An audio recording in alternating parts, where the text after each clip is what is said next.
17 বছরের অপেক্ষার প্রহর শেষে দেশে ফিরলেন তারেক রহমান। বিমানবন্দরের ভেতরে আবেগঘন মুহূর্ত বরণ করা হয় ফুল দিয়ে। বিমানবন্দর থেকে বেরিয়েই জুতা খুলে দেশের মাটি ছুঁয়ে দেখলেন তারেক রহমান। সভাস্থলে নিয়ে যাওয়া হয় নজিরবিহীন নিরাপত্তা বলয়ে। পুলিশ, বিজিবি, সেনাবাহিনী ঘিরে ফেলেছে তারেক রহমানের গাড়ি। রাস্তার দুপাশে নেতাকর্মীদের ঢল। তারেক রহমানকে রাজকীয় সংবর্ধনা দিতে রাত থেকে রাজধানীতে জড়ো হয় বিএনপির লাখ লাখ নেতাকর্মী। তীব্র শীতেও কানায় কানায় পূর্ণ 300 ফিট এলাকা। আন্তর্জাতিক গণমাধ্যমেও তারেক রহমানের স্বদেশ প্রত্যাবর্তনের খবর। ভারতের সংবাদ মাধ্যমে তুলে ধরা হয়েছে বিএনপির ভারপ্রাপ্ত চেয়ারম্যানের রূপরেখা। রাজনীতিতে নতুন মোড় বলছেন বিশ্লেষকরা। তারেক রহমানের সুরক্ষায় 6 স্তরের নিরাপত্তা বলয়। বিমানবন্দর থেকে গুলশান পর্যন্ত থাকবেন আইনশৃঙ্খলা বাহিনীর সদস্যরা। কোনো ধরনের শঙ্কা নেই বলছে ডিবি। অবশেষে অবসান ঘটল বিএনপির ভারপ্রাপ্ত চেয়ারম্যান তারেক রহমানের দীর্ঘ 17 বছরের অপেক্ষার। ঢাকার হযরত শাহজালাল আন্তর্জাতিক বিমানবন্দরে অবতরণ করেছে তারেক রহমানকে বহনকারী বিমান। বৃহস্পতিবার বেলা 11:40 বিমানটি অবতরণ করে। পরে সেখানে তাকে অভ্যর্থনা জানান বিএনপির স্থায়ী কমিটির সদস্যরা। বিমান বাংলাদেশ এয়ারলাইন্স সূত্র জানিয়েছে 11:40 দিকে শাহজালাল আন্তর্জাতিক বিমানবন্দরে অবতরণ করে বিমান বাংলাদেশ এয়ারলাইন্সের BG-202 ফ্লাইটটি। পরে 11:52 দিকে বিএনপির স্থায়ী কমিটির সদস্যদের সাথে সাক্ষাৎ করেন তিনি। এর আগে বুধবার বাংলাদেশ সময় রাত 10:15 লন্ডনের হিথ্রো বিমানবন্দরে পৌঁছান তারেক রহমান। এ সময় যুক্তরাজ্যে বিএনপি নেতাকর্মীরা তার সঙ্গে ছিলেন। রাত 12:15 দিকে তাকে বহনকারী ফ্লাইটটি ঢাকার পথে রওনা হয়। তার সঙ্গে স্ত্রী ডাক্তার জুবাইদুর রহমান ও মেয়ে ব্যারিস্টার জাইমা রহমান রয়েছেন। দলের প্রায় 50 জন নেতাকর্মী একই ফ্লাইটে বাংলাদেশে এসেছেন। পরে সকাল 9:55 সিলেটের ওসমানী আন্তর্জাতিক বিমানবন্দরে অবতরণ করে তারেক রহমানের বহনকারী বিমানটি। এরপর সিলেটে প্রায় 1 ঘন্টার গ্রাউন্ড টার্ন অ্যারাউন্ডের পর সকাল 11:04 ঢাকার উদ্দেশ্যে যাত্রা শুরু করে। এদিকে দীর্ঘ 17 বছর পর দেশে ফিরলেন বিএনপির ভারপ্রাপ্ত চেয়ারম্যান তারেক রহমান। এর মধ্যে তারেক রহমানের জন্য বিমানবন্দরে পৌঁছেছে বুলেট প্রুফ গাড়ি। সকাল 7টার কিছুক্ষণ আগে গাড়িটি বিমানবন্দরে পৌঁছায়। এই গাড়িতে করেই তিনি বিমানবন্দর থেকে নানা কর্মসূচিতে যাবেন। এছাড়া যাতায়াত করবেন এই গাড়িতে করেই। বিএনপি সূত্র জানিয়েছে তারেক রহমান হযরত শাহজালাল আন্তর্জাতিক বিমানবন্দরের ভিআইপি লাউঞ্জ রজনীগন্ধায় অবস্থান শেষে তিনি সড়ক পথে কুড়িল হয়ে 300 ফিট এলাকায় নির্মিত সংবর্ধনা মঞ্চে যাবেন। সেখানে তিনি সংক্ষিপ্ত বক্তব্য দিবেন এবং দুপুর 3:40 পর্যন্ত অবস্থান করবেন। 300 ফিট এলাকা থেকে সরাসরি এভার কেয়ার হাসপাতালে যাবেন। সেখানে বিকেল 4:10 থেকে প্রায় 1 ঘন্টা তিনি চিকিৎসাধীন মা ও বিএনপির চেয়ারপারসন খালেদা জিয়ার পাশে অবস্থান করবেন। হাসপাতাল থেকে বেরিয়ে তিনি গুলশান অ্যাভিনিউর 196 নম্বর বাসভবনে যাবেন বলে জানায় বিএনপি। তামজিদ মির্জা, যুগান্ত নিউজ।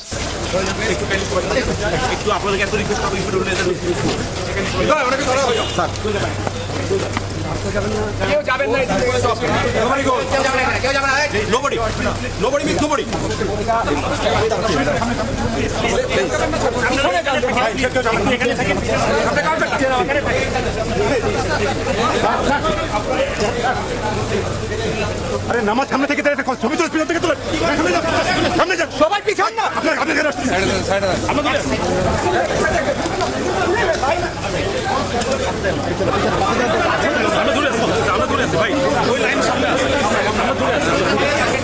সামনে যান না ভাই পয়সা সামনে যান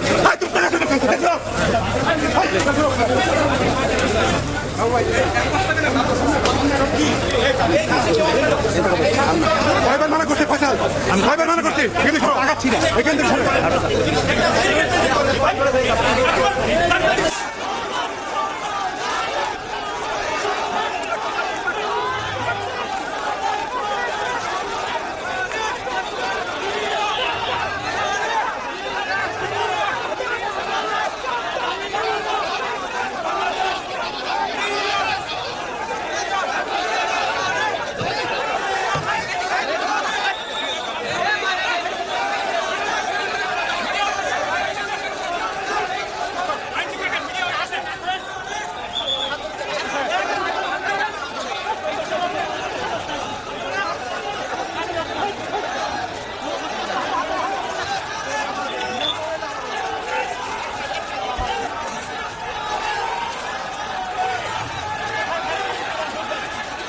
সবাই হাত ব্যথা করে না, আমি তো আর পারি না।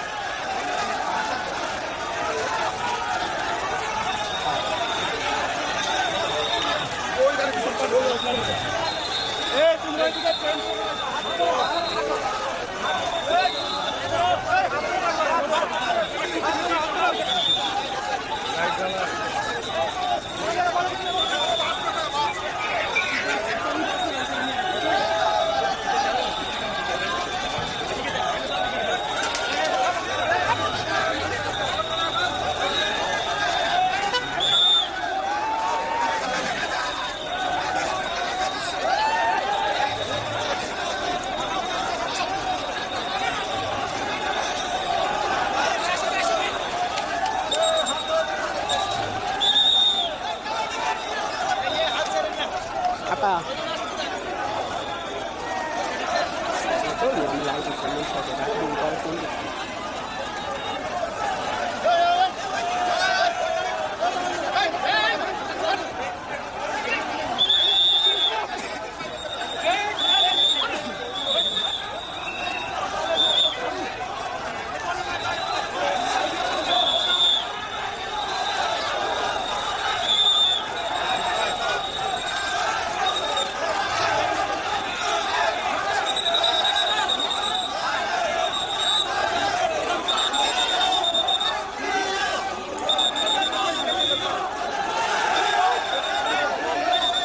বিএনপির ভারপ্রাপ্ত চেয়ারম্যান তারেক রহমানের স্বদেশ প্রত্যাবর্তন ঘিরে উৎসবের আমেজ বিরাজ করছে দলের নেতাকর্মী ও সমর্থকদের মধ্যে। বৃহস্পতিবার গণসংবর্ধনার আয়োজন করেছে দলটি। রাজধানী ৩০০ ফিট এলাকায় প্রস্তুত মঞ্চ। ইতিমধ্যে দেশের বিভিন্ন এলাকা থেকে আসতে শুরু করেছে অগণিত মানুষ। তীব্র শীত উপেক্ষা করে সংবর্ধনা স্থল জনস্রোতে পরিণত হচ্ছে। ভোরেই পরিপূর্ণ হচ্ছে মঞ্চ এলাকা। অনেক নেতাকর্মী খোলা আকাশের নিচেই রাত কাটিয়েছেন।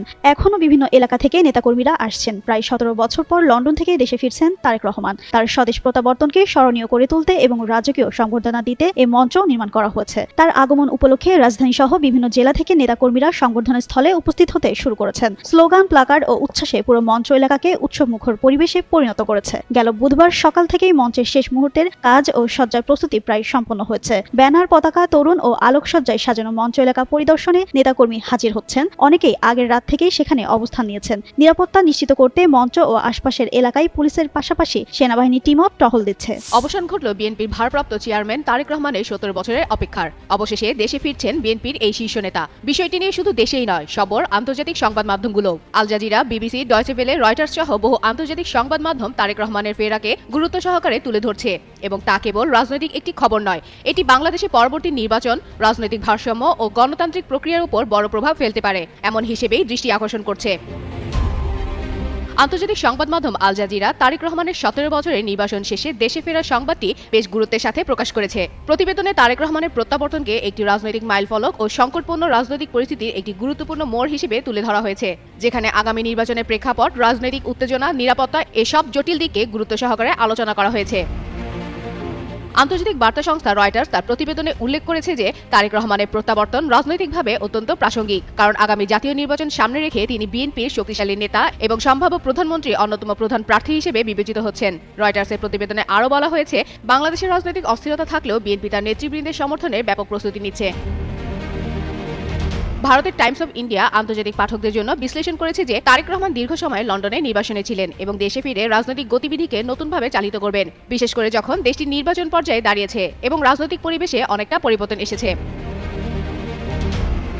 এদিকে ভারতের আরেক সংবাদ মাধ্যম এনডিটিভি এক বিশেষ প্রতিবেদন লিখেছে। প্রতিবেদনের শিরোনাম, নির্বাচন থেকে ফিরছেন জিয়া পুত্র, বাংলাদেশের জন্য তারেক রহমানের গেম প্ল্যান কি। সেখানে তারেক রহমান কিভাবে দেশ পরিচালনা করতে চান তার রূপরেখা তুলে ধরা হয়েছে। ২০২৪ সালে ৫ আগস্টের পর থেকে একাধিক ভাষণ ও প্রকাশের বক্তব্যে তারেক রহমান নিজেই এসব রূপরেখা তুলে ধরেছেন। এছাড়াও তার রাজনৈতিক জীবন, নির্বাচনের পেছনে কারণ এবং ফেরার পটভূমি নিয়ে একটি বিস্তৃত প্রতিবেদন প্রকাশ করেছে। ফাতেমা ফাতেহ জান, যুগান্তর নিউজ। দীর্ঘ নির্বাসিত জীবন শেষে দেশের মাটিতে পা রাখতে যাচ্ছেন তারেক রহমান। এর মধ্যে তাকে সংবর্ধনা জানাতে জনস্রোতে পরিণত হয়েছে রাজধানীর ৩০০ ফিট এলাকা। এদিন ৬ স্তরের নিরাপত্তার চাদর দিয়ে নিশ্ছিদ্র নিরাপত্তা ব্যবস্থা থাকবেন বিএনপির ভারপ্রাপ্ত চেয়ারম্যান। হযরত শাহজালাল আন্তর্জাতিক বিমানবন্দর থেকে ৩০০ ফিট রোডে সংবর্ধনা স্থল হয়ে এবার কেয়ার হাসপাতাল যাবেন তিনি। তার নিরাপত্তা নিশ্চিদ্র করতে বিমানবন্দরের ইয়েলো জোন থেকে পুরো ১২ ঘন্টা ছায়ার মতো বিএনপির ভারপ্রাপ্ত চেয়ারম্যানের চারপাশে ঘিরে থাকবে আইন প্রয়োগকারী সংস্থা সহ বিভিন্ন সংস্থার সদস্যরা। সার্বিক নিরাপত্তা বিষয়টি নিয়েই ঢাকা মেট্রোপলিটন পুলিশের গোয়েন্দা বিভাগের প্রধান শফিকুল ইসলাম গণমাধ্যমকে জানান, ডিবি থেকে অন্তত ১৫০ থেকে ২০০ সাদা পোশাকধারী ফোর্স মোতায়েন থাকবে। বিমানবন্দরের ইয়েলো জোন থেকে শুরু করে তারেক রহমানের কনভয়ের সঙ্গে ডিবির সদস্যরা সাদা পোশাকে নিয়োজিত থাকবেন। এছাড়া ৩৬ জুলাই এক্সপ্রেসওয়েতে সাদা পোশাকের সদস্যরা গোয়েন্দা হিসেবে মোতায়েন থাকবেন। একাধিক সূত্র বলছে, সিএসএফ, মিরপুর সেনানিবাসের air defence artillery unit, Bangladesh সেনাবাহিনীর ৪৬ ব্রিগেড, সব গোয়েন্দা সংস্থার একাধিক টিম, ঢাকা মহানগর পুলিশ, বিজিবির একাধিক চৌকস টিম, র্যাবের ইন্টেলিজেন্স উইং এবং ব্যাটালিয়ন আনসার গতকাল বিকেল থেকে বিমানবন্দর থেকে এবারকের হাসপাতাল এবং গুলশানের তার বাসভবন ফিরোজা এলাকা বিশেষ নজরে রেখেছে। একাধিক সংস্থার সদস্যরা এবারকের হাসপাতাল থেকে ৩০০ ফুট এক্সপ্রেসওয়ে থেকে গুলশানের বাসা পর্যন্ত দফায় দফায় নিরাপত্তা ব্যবস্থা পর্যবেক্ষণ করা হচ্ছে। কিছু সংস্থার সদস্যরা এসব এলাকার সুউচ্চ ভবনের ছাদেও অবস্থান নিয়েছেন। বিএনপির ভারপ্রাপ্ত চেয়ারম্যান তারেক রহমানের সমাবেশকে কেন্দ্র করে স্থাপন করা মঞ্চ এ পর্যন্ত 7 বার পরিবর্তন করা হয়েছে। মঞ্চের উপরে ডায়াসের চারদিকে বুলেট প্রুফ কাচ স্থাপন করা হয়েছে। মঞ্চ প্রথম দফায় 8 ফুট উঁচুতে স্থাপন করা হয়। সে উঁচু স্থান থেকে আবার 7 ফুট উঁচু মঞ্চ স্থাপন করে সেখানে বক্তব্য দেওয়ার জন্য ডায়াস স্থাপন করা হয়েছে। সব মিলিয়ে সড়ক থেকে মূল মঞ্চের উচ্চতা 15 ফুট। এসব ব্যাপারে ডিবির প্রধান ও ডিএমপির অতিরিক্ত কমিশনার শফিকুল ইসলাম বলেন, তারেক রহমানের নিরাপত্তা সংক্রান্ত কোনো ধরনের শঙ্কা নেই। ডিএমপি সহ সব ধরনের সংস্থা তাদের সর্বোচ্চ দিবে বলে জানান তিনি। তামজিদ মির্জা, যুগান্তর নিউজ। অবশেষে অপেক্ষার পালা শেষ করে দেশে ফিরলেন বিএনপির ভারপ্রাপ্ত চেয়ারম্যান তারেক রহমান। দীর্ঘ 17 বছর নির্বাসিত জীবনের পর সকাল 11টা 50 মিনিটে তিনি ঢাকার হযরত শাহজালাল আন্তর্জাতিক বিমানবন্দরে সপরিবারে অবতরণ করেন। এই প্রত্যাবর্তন ঘিরে তৈরি হয় সমর্থকদের মাঝে এক আবেগঘন মুহূর্ত। অপরদিকে লন্ডন থেকে ঢাকার পথে রওনা হওয়ার আগে তারেক রহমান তার প্রবাসী সমর্থকদের কাছ থেকে আনুষ্ঠানিকভাবে নিয়েছিলেন বিদায়। বিদায়কালে স্পষ্টভাবে অনুরোধ করেছিলেন যে বিদায় জানানোর জন্য বিমানবন্দরে সমর্থকদের ভিড় না করতে। দেশের ভাবমূর্তি ও শান্তিপূর্ণ পরিবেশ রক্ষাই তার মূল লক্ষ্য। ভারপ্রাপ্ত চেয়ারম্যানের এই অনুরোধ রাখেন দলের যুক্তরাষ্ট্র শাখার নেতাকর্মীরা। তাকে বিদায় জানাতে লন্ডনের হিথ্রো বিমানবন্দরে ভিড় করেননি তারা। বুধবার বাংলাদেশ সময় রাত 12:15টার দিকে তারেক রহমান ও তার স্ত্রী ও কন্যাকে বহনকারী বিমান বাংলাদেশ এয়ারলাইন্সের ফ্লাইট হিথ্রো বিমানবন্দর ত্যাগ করে। টার্মিনাল 4-এ শান্ত পরিবেশ ছিল লক্ষণীয়। উপস্থিত ছিলেন মূলত যাত্রী ও সাংবাদিকরা। দলীয় নেতাকর্মীদের আনুষ্ঠানিক সমাবেশ দেখা যায়নি। যুক্তরাষ্ট্র বিএনপির আহ্বায়ক আব্দুল কালাম আজাদ ছাড়া অন্য নেতারা ছিলেন না। এর আগে 16 ডিসেম্বর বিজয় দিবস উপলক্ষে যুক্তরাষ্ট্র বিএনপির আয়োজিত আলোচনা সভায় দেশে ফেরার ঘোষণা দেন তারেক রহমান। সেখানে তিনি বিদায় নেন সমর্থকদের কাছ থেকে এবং সতর্ক করে জানান বিমানবন্দরে ভিড় করলে বিশৃঙ্খলা সৃষ্টি হতে পারে। ফাতেমা ফাতেহজান, যুগান্তর নিউজ।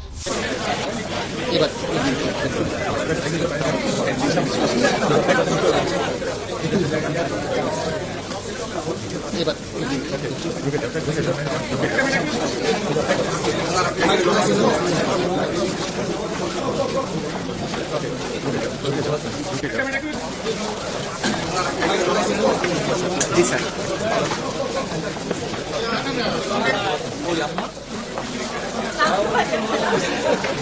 জি স্যার।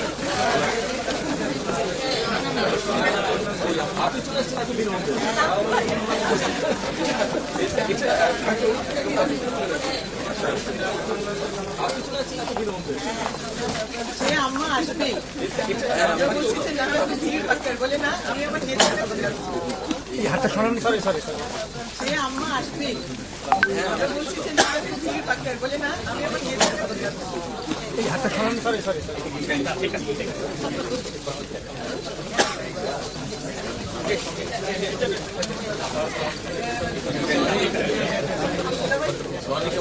আসবে ভাইয়া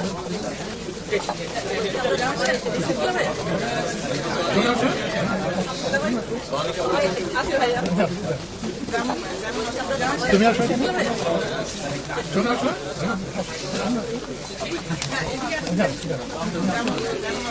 তুমি আসো এখানে।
পর তো বের করে জবাব নামছিলাম না সেনাবাহিনী আমার গার্ডদের সবাইকে